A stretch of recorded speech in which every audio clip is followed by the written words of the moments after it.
I am impressed. For the first time in the women's tournament, I am actually impressed. Now, obviously, I'm not impressed with most of what I saw on the court because damn near every game was a blowout.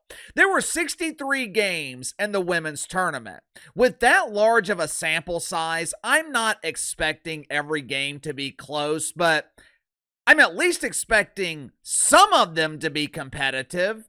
Out of 63 games, 43 were what I would consider to be a blowout, which at this level, any game decided by 10 or more points is a blowout because it's so difficult to score points.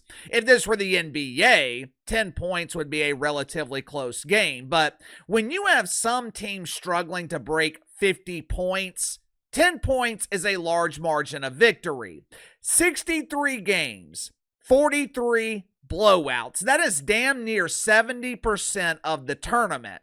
Without the mainstream drawing power of Caitlin Clark, is it any wonder why people weren't talking about the women's tournament until the later rounds?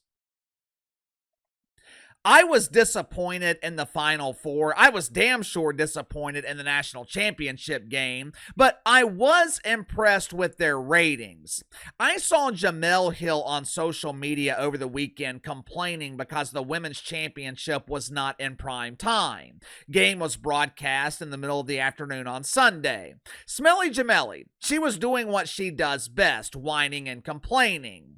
How come the women are on in the afternoon and the men are on in prime time? It's not fair. This is not what equity looks like.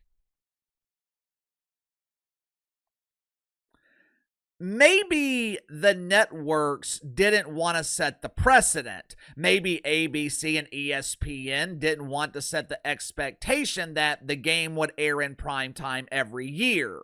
It couldn't have been because of the ratings, because the ladies drew 8.5 million viewers. Even though it was down 55% compared to last year, that is a great number. But the reason I say maybe the networks didn't want to set the precedent, it's because I'm wondering what is next for women's college basketball. Who is going to be the draw in the tournament next year? Perhaps the networks are wondering the same thing. Make sure to like and subscribe. You can follow me on Twitter at KC_BTL84. If you happen to stumble upon this video, be sure to check out my main channel, Behind the Line. Link to the main channels in the description below. With Paige Bueckers surrendering her first-class accommodations to be fitted for a hard hat and steel-toed boots and preparing for entry into the WNBA dump, and JuJu Watkins with a torn ACL, potentially missing the tournament next season, who is the next star in women's college basketball? Is it Lauren Betts? Is it Hannah Hidalgo? Is it the young lady who wants to be a rapper at LSU? Who's it going to be? Have any of you guys heard of any of these ladies? This is pure speculation on my part, and they would never admit this publicly. But I'm wondering if there's some trepidation at ESPN going into the women's tournament next season. I wonder if that's why the national championship game wasn't broadcast in prime time. I'm wondering if that's why ESPN was only willing to pay $65 million for the women's tournament. The NCAA, they charge over $1 billion for the men's tournament. The women are receiving a fraction of that amount. Why? Over the past couple of years, the women have been drawing great ratings. How come networks aren't lining up to get a valuable piece of this lucrative pie?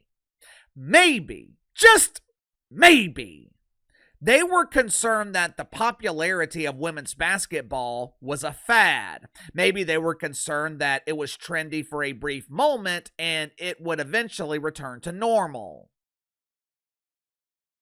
It is going to be interesting to see how the WNBA markets Paige Bueckers. Going to be interesting to see the ratings for the WNBA draft, because this year's class, it is not going in with the same level of mainstream recognition as last year's class.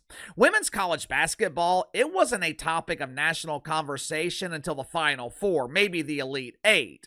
Either way, Throughout the vast majority of the season, no one was talking about it. Angel Reese had the benefit of being famous by association. She had the benefit of competing against Caitlin Clark for 2 years at the collegiate level. Once she got to the WNBA and Unrivaled, Angel Reese couldn't sell tickets to Ticketmaster. She couldn't draw flies to a fresh turd on television. I know people are expecting Paige Bueckers to enter the WNBA and become an instant star. But I have my doubts. Major League Baseball is making a comeback. Unlike last summer, the WNBA isn't going into the season without competition. They're going to have to market Paige Bueckers. They're going to have to maintain interest, which is something that the Dump struggles with. But anyway, good for Paige Bueckers. She ends her college career with a national title and probably the largest audience of her career without Caitlin Clark. We will see if she can maintain this momentum in the WNBA. But give me your thoughts on this. Who is going to be the star in women's college basketball next season? Sound off in the comments below. I'll see you guys on the main channel.